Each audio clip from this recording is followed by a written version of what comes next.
In a small town, surrounded by rolling hills, lived a young boy named Ethan. He was a curious and adventurous 10-year-old with a heart full of dreams. Ethan had always been fascinated by animals, especially gorillas. He would spend hours reading books about them, imagining what it would be like to meet one in person.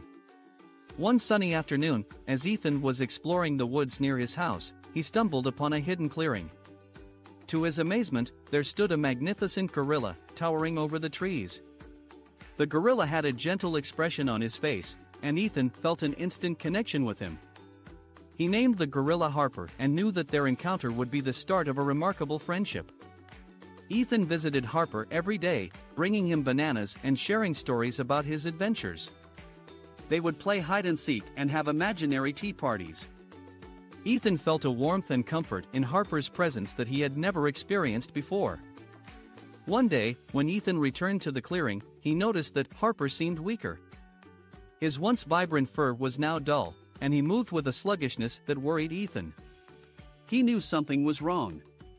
Ethan ran back home and told his parents about his newfound friend and Harper's deteriorating condition. Ethan's parents, understanding their son's deep connection with the gentle giant, decided to take him to the local zoo.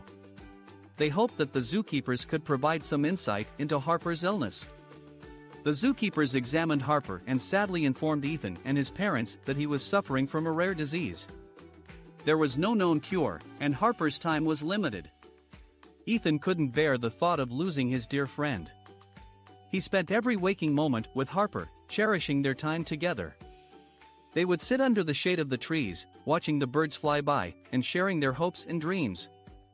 As Harper's condition worsened, Ethan's grief grew stronger. He couldn't understand why such a kind and gentle creature had to suffer. He felt angry and helpless, but he knew he had to find a way to make Harper's remaining days as joyful as possible. Ethan decided to organize a grand celebration for Harper. He invited his friends, family, and even the townspeople to join them in the clearing. They brought colorful balloons, played lively music, and shared stories about their own encounters with animals. Harper's eyes sparkled with joy as he watched everyone come together to honor him. The love and support surrounding him lifted his spirits, if only for a little while. Ethan knew that he had given Harper a gift beyond measure, the gift of love and friendship. As the sun began to set, casting a golden glow over the clearing, Harper closed his eyes for the last time. Ethan held his friend's massive hand, tears streaming down his face.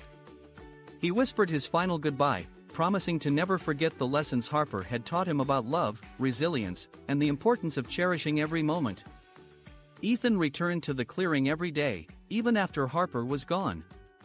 He would sit under the shade of the trees, feeling the presence of his dear friend.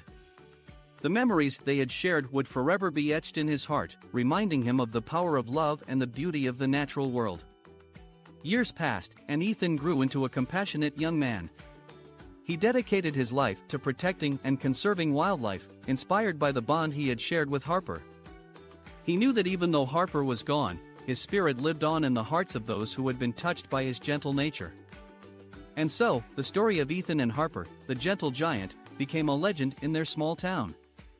The townspeople would often gather in the clearing, sharing stories of their own encounters with animals and the lessons they had learned from Ethan's remarkable friendship with Harper.